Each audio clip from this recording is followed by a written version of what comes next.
পুরুষের মতো cycle motorcycle চালায়, আছে না নাই? কথা বল। এই পুরুষের যা যা আছে এইগুলা ভেষভূষ ধৈর্য চলে এক শ্রেণীর মহিলারা বা মেয়েরা, আছে না নাই?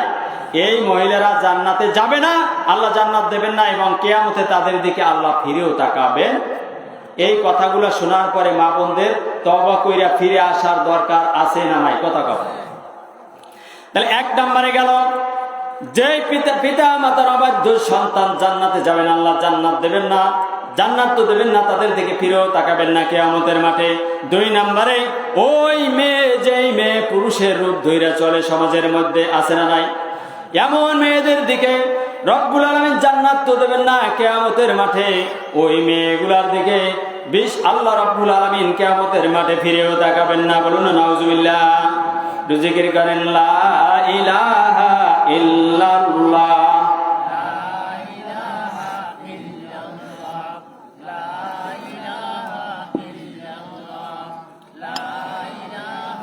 লা ইলাহা ইল্লাল্লাহ। আসমানে আল্লাহ, জামিনে আল্লাহ, হায়াতে আল্লাহ, মওতে আল্লাহ। লা ইলাহা ইল্লাল্লাহ, লা ইলাহা ইল্লাল্লাহ। সম্মানিত অতিথিবৃন্দ, শুধু তাই না, বলতেছিলাম বিশ্বনবী সাল্লাল্লাহু আলাইহি ওয়াসাল্লাম মেরাজ থেকে এসে বলেছেন 6 ফেরকার নারীদেরকে আমি জাহান্নামের আগুনে জ্বলতে দেখেছি। কয় ফেরকা? নাম্বার 1, যেই নারীরা মাথার কাপড় ফেলাইয়া মাথায় কাপড় দেয় না, রাস্তায় রাস্তায়, বাজারে বাজারে, বাগানে বাগানে আউলা বেশে বাউলাকে সে ঘুরতে থাকে, জাহিলি যুগের মতো, আছে না নাই? আছে। এই মা বোনদেরকে তওবা করার দরকার আছে না নাই? যদি তওবা করে না মারা যায় তাহলে তার জান্নাত ক্যান্সেল। ঠিক না বেঠিক বলেন? কারণ আল্লাহ রাসূল মেরাজের রাত্রিতে দেখে আসছে এই প্রকারের নারী যারা মারা গেছে তারা জাহান্নামে জ্বলে। কিসে জ্বলে? জাহান্নামে। নাম্বার 2, যেই নারীরা, যেই মা বোনেরা স্বামীর সাথে তর্ক করে, আছে না নাই? অন্যায় ভাবে, কথা নাই বার্তা নাই, আপনার কথা শুনলেই সেন্সারাই উঠে, আছে না নাই? কথা বল। মনে হয় যেন একবারে ভাজা তেলের মধ্যে মরিচ ছেড়ে দিয়েছে, এরকম করে এক শ্রেণীর নারী, আছে না নাই? আপনার ভালো কথা ভালো লাগে না, এই যেই নারীরা খালি খালি অযথা তর্ক করে স্বামীর সাথে কথায় কথায়, এই নারীদেরকে আল্লাহ রাসূল জাহান্নামের আগুনে জ্বলতে দেখেছেন। বলুন না নাউজুবিল্লাহ। তাহলে এই মা বোনদের স্বভাব চরিত্র দূর করার দরকার আছে না নাই? যদি জানা। শুধু তাই না, বিশ্বনবী, তিরমিজি শরীফের হাদিস, বিশ্বনবী সাল্লাল্লাহু আলাইহি ওয়াসাল্লাম একবার পাহাড়ি পথ থেকে হাঁটতেছে, চলতেছে সাহাবীদের সাথে, হঠাৎ করে ওই মরুভূমির ওই পাহাড়িয়া উট গুলা এসে, একটা উট এসে দৌড়ে এসে বিশ্বনবীকে সালাম দিলেন, তার কদম মোবারকে চুমা খাইয়া সিজদায় লুটাইয়া পড়লেন। বলুন না সুবহানাল্লাহ। সাহাবীরা দেখে চোখের পানি ছেড়ে দিলেন, ইয়া রাসূলুল্লাহ, ইয়া হাবিবাল্লাহ, আমাদেরও মন চায় আপনার পায়ে কুদরতি কদমে আমরা একটা সিজদা দিই। যেই পায়ে বনের পশু এসে চোখের পানি ছড়াই চুমা খাইলো আর সিজদা দিল, আমরাও চাই ওই পায়ে সিজদা দিয়ে আমাদের কপালটা ধন্য করতে। বলুন না সুবহানাল্লাহ। বিশ্বনবীর সাথে সাথে বললাম, ও আমার কলিজার টুকরা সাহাবীরা, শোনো, দুনিয়ার মানুষকে যদি মানুষ সিজদা দিতে পারতো, যদি এটা জায়েজ থাকতো, তাহলে আমি দুনিয়ার সমস্ত মা বোনদেরকে, নারীদেরকে পারমিশন দিয়ে দিতাম, আমি রাসূল পাক সাল্লাল্লাহু আলাইহি ওয়াসাল্লাম, যে তোমরা সবাই তোমার স্বামীর পায়ে সিজদা দিবা। কার পায়ে? স্বামীর মর্যাদা কম না বেশি? শুধু স্বামীর মর্যাদা না, মা বোনদের মর্যাদা ইসলাম কম দেয় নাই। আল জান্নাতু তাহতা আকদামিল উম্মাহাত, বিশ্বনবী বলেন মায়ের পায়ের নিচে রয়েছে সন্তানের বেহেশত।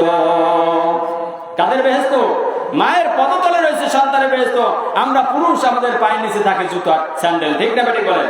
আর মায়ের পায়ের নিচে রয়েছে সন্তানের কলিজা টুকরা সন্তানের জন্য বেহেশত। বলুন না সুবহানাল্লাহ। এজন্য মা বাবার সেবা করার দরকার আছে না নাই? মা বাবাকে ভুলে গেলে কি জান্নাতে যাওয়া যাবে?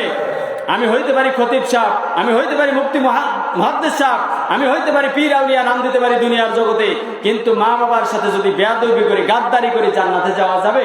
আমরা সাধ্য করে চেষ্টা করব সবাই যেন মা বাবার সেবা করতে পারি। আল্লাহ তাআলা সবাইকে সেই তৌফিক দান করে, সকল বলেন আমিন। সম্মানিত অতিথিবৃন্দ, বলতেছিলাম 2 নম্বরে স্বামীর সাথে তর্ক করে, 3 নম্বরে স্বামীকে বাদ দিয়া পর পুরুষের সাথে যেই মহিলারা, যেই স্ত্রীগুলা হাসি তামাশা করে, আছে না নাই? কথা কথা আছে। অন্যের জন্য সাজে, দেখবেন আপনার স্বামী ঘরে গেলে আপনার জন্য তেমন সাজে না, আছে না নাই? আপনার জন্য তেমন সাজে না, কিন্তু বেয়াই আসবে হঠাৎ করে বাড়িতে এসে দেখেন টেবিলে অলকোহল, ঘরে সেন্ট মারতেছে, নিজে শাড়ি পরছে, ঠোঁট মালিশ লাগাইছে, সব সাইজে বসে আছে, আমার বন্ধু আইবে, কি আছে না নাই? আমার ক্লাস ফ্রেন্ড আইবে, আমার খালাতো ভাই আইবে, আমার বেয়াই আইবে, আছে না নাই? অথচ আপনার জন্য একদিনও সাজে নাই। এইটা আল্লাহওয়ালা নারী না, এইটা হচ্ছে দাজ্জাল মার্কা নারী। ঠিক না ঠিক বলেন? সম্মানিত অতিথিবৃন্দ, এই জন্য বিশ্ব নবী সাল্লাল্লাহু আলাইহি সাল্লাম বলেন, যে নারী নিজের স্বামীকে বাদ দিয়া পর পুরুষের সাথে হাসি তামাশা করে, এই সমস্ত নারী যারা মারা গেছে এই অবস্থায়, তাদেরকে আমি জাহান্নামে জ্বলতে দেখেছি। বলুন না নাউজুবিল্লাহ। আল্লাহ আমাদের মা বোনদেরকে এর থেকে হেফাজত করুন, সবাই বলে আমিন। অত্র এলাকার মা বোনদেরকে আল্লাহওয়ালা মা ফাতেমা আয়েশার মতো হওয়ার তৌফিক দান করুক আল্লাহ তাআলা, সকলে বলেন আমিন। সম্মানিত অতিথিবৃন্দ, নাম্বার 3, নাম্বার 4 নম্বরে যে নারীদেরকে দেখেছেন তারা হলো ওই নারী, আল্লাহ রাসূল সাল্লাল্লাহু আলাইহি সাল্লাম বলেন, যেই নারী নিজে অপবিত্র হওয়া সত্ত্বেও পবিত্র হতে অলসতা করে, আছে না নাই? অপবিত্র, তার ফরজ গোসল দরকার, বুঝে নেবেন, কিন্তু ফরজ গোসলের খবর নাই, নামাজেরও খবর নেই, আছে না নাই? পাক শাক সব চলে, সব দিকে ঘোরাফেরা করে, কিন্তু তার পবিত্র হওয়ার কোনো চিন্তাই মাথায় আসে না, এরকম নারী আছে না নাই? এবং নামাজ পড়তে অলসতা করে। দেখবেন আসরের নামাজ মাগরিবের সময়, মাগরিবের নামাজ খুব দিতে দিতে ঈশার সময়, আছে না নাই? ওক্ত মতো নামাজ পড়া ফরজ কিনা বলেন?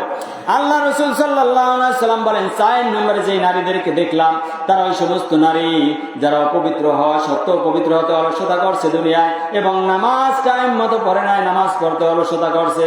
নামাজ পড়তে বললে কয় গেদুর ভূত লাগছে, আছে না নাই? নামাজ পড়ে না, কথা না আছে? আল্লাহর ভয় থাকলে পাল্লাই পড়তো কি পড়তো না, কথা বলে। নাম্বার 5 হলো যেই নারী মিথ্যা বলে, গীবত করে, কথায় কথায় কসম করে। কুমায় কারা কারা জিকির করেন লা ইলাহা ইল্লাল্লাহ, জোরে লা ইলাহা ইল্লাল্লাহ। আরে নামাজ রোজা চাইরো না তোমরা, নামাজ রোজা চাইরো না, মা বাবাকে ভুলো না, হরে জান্নাতবাসী হইতে চাইলে প্রাণবার করো সাধনা, লা ইলাহা ইল্লাল্লাহ, জোরে ঘুমাইকা লা ইলাহা ইল্লাল্লাহ, লা ইলাহা ইল্লাল্লাহু মুহাম্মাদুর রাসূলুল্লাহ সাল্লাল্লাহু আলাইহি ওয়াসাল্লাম। সম্মানিত অতিথিবৃন্দ, যেই নারী মিথ্যা বলে, গীবত করে, কথায় কথায় কসম করে, আছে না নাই? দেখবেন প্রত্যেকটা কথা মিথ্যা বলে, কসম করে, আল্লাহর কসম এটা করি না, এটা করি না, আছে না নাই? গীবত করে, একজনের দোষ আর একজনের দ্বারা কয়, এমন মহিলা আছে না নাই এলাকায়? দেখবেন পাশের ঘরে কি হয়, রাত্রেও বেড়ার ফাঁক দিয়ে শোনে, এমন মহিলা আছে না নাই? আর এক ঘরে যাই লাগাই দেয়, দিনে কয় বুয়া তোর কাছে কইলাম, কারো কাছে তুই কবি না, কি অমুকের ঘরের অমুকে তোর কথা ইয়ে কইছে, ইয়ে কই এখন পান খাইয়া বড়, আছে না নাই? এটা হচ্ছে গীবত। একজন আর দোষ ত্রুটি পিছনে বলা, এর নাম গীবত। আল গীবাদু আসাদ্দু মিনাল জিনা, বিশ্বনবী সাল্লাল্লাহু আলাইহি সাল্লাম বলেন, একজন আর দোষ ত্রুটি পিছনে আরেকজনের কাছে যদি বলে, এটা জিনাকারী, জিনাকারীর চেয়েও খারাপ লোক। বলুন না আল্লাহু আকবার, নারায়ে তাকবীর, আল্লাহু আকবার, খোদার প্রতি আগমন, শুভেচ্ছা স্বাগতম, নারায়ে তাকবীর, আল্লাহু আকবার, নারায়ে তাকবীর, আল্লাহু আকবার, খোদার প্রতি আগমন, শুভেচ্ছা স্বাগতম। সম্মানিত অতিথি, শেষ করছি, প্রধান অতিথি এসেছে। 6 নম্বরটা একটু 1 মিনিটে বলে দিই, সেটা হচ্ছে যেই নারী অন্যের সুখে হিংসা করে, কি করে?